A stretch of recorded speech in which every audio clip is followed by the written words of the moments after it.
result.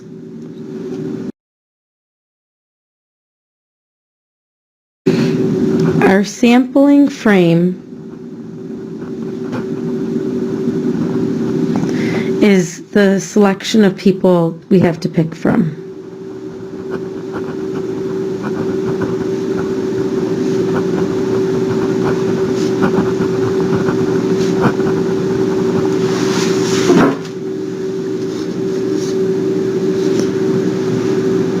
And that we are they're the chosen ones. They're the ones that are going to be participating.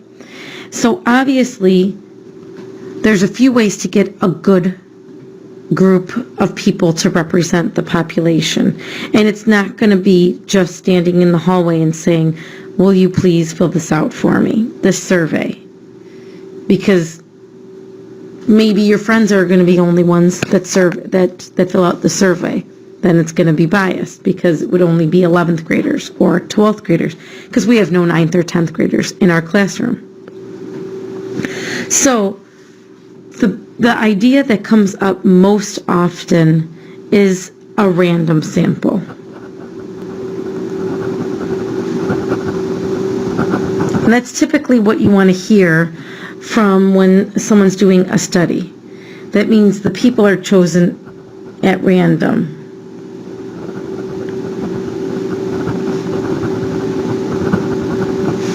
To participate. And there's a few different ways to get a random sample. There's a simple random sample,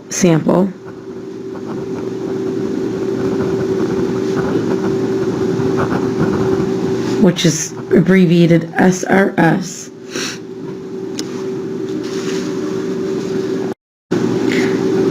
Where every person has a chance to be selected.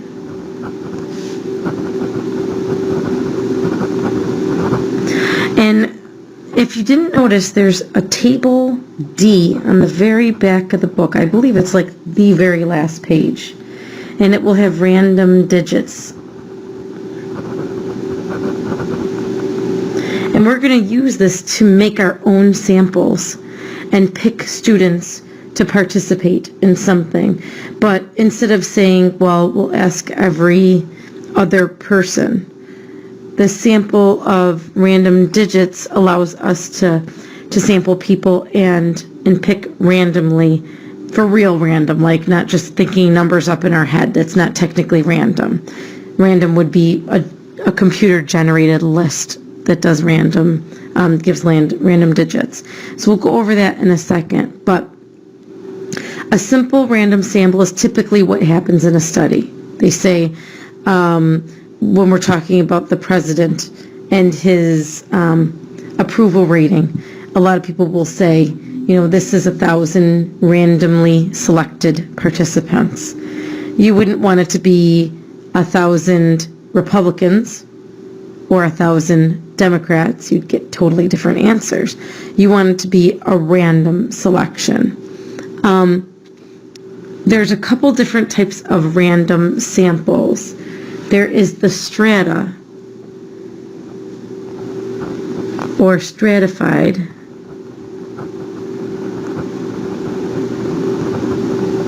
random sample. And that would mean, like, if we were going to try to do a study of the amount of sleep for high school students, like the very first question that I posed, we could select students at random, but we might only get freshmen and maybe a few sophomores. There's no real way to make sure that we have an equal amount of freshmen, an equal amount of sophomores, an equal amount of juniors, and an equal amount of seniors when you just do a simple random sample. So there's a word called undercoverage. And that's where, like, there's a whole group that is left out, basically, of the sampling process. You'd want to make sure that in the questions that you're asking, that you try to cover bringing in freshmen, sophomores, juniors, and seniors. Because seniors might be a little bit more busy than freshmen. I'm not sure, but it would be interesting to see how much sleep they get in comparison to freshmen. A stratified random sample would be where you kind of separate things into stratas.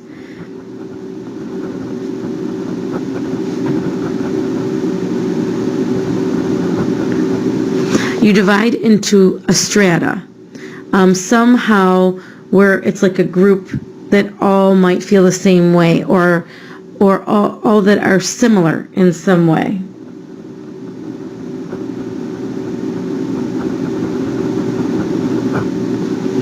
So for example, we would divide up the names of the freshmen, the sophomore, the juniors, and the seniors.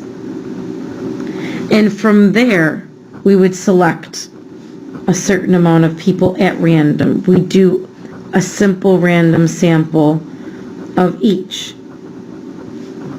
So let's say we were looking for 40 people to participate.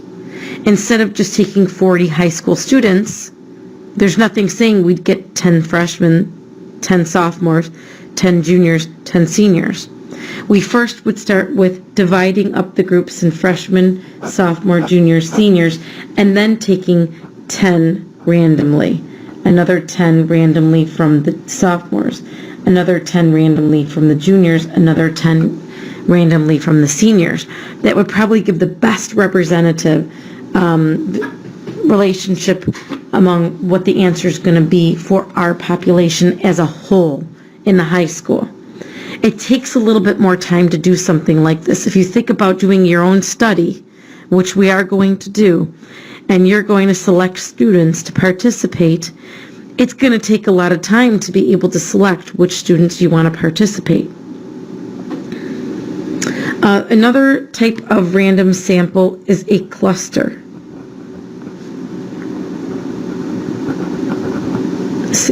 Sample. And it's again trying to divide this up and into a group where it makes it a little bit easier for you though. A good analogy for a cluster sample is that to compare stratified and cluster. Stratified would be where if you were going to look at a salad bar and see how fresh it is, you would take a little bit from each section, a little bit of carrots, a little bit of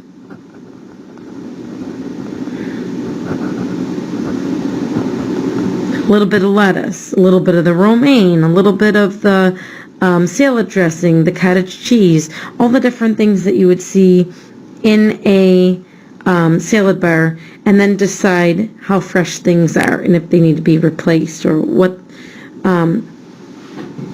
something about them to be able to decide that. For a cluster sample is where you'd kind of look at all the lettuce,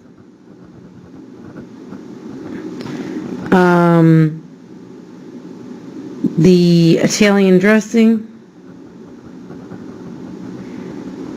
and the section of peppers. And looking at all of it, the whole thing. Whole thing of lettuce, the whole thing of Italian dressing, the whole thing of peppers. Don't touch the romaine, you don't look at the carrots, you don't look at the cucumbers, nothing. You're just looking at the whole thing of a few of these clusters and trying to compare them and see if it's okay, see if they're good. So you could see what the problems would be. It's kind of, if you were to divide it in groups,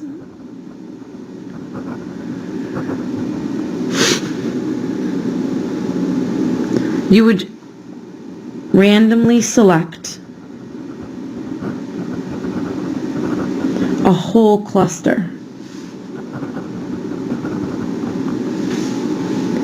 So the stratified one is we're kind of grouping and then taking parts of each group where this is dividing into groups and just taking the whole group.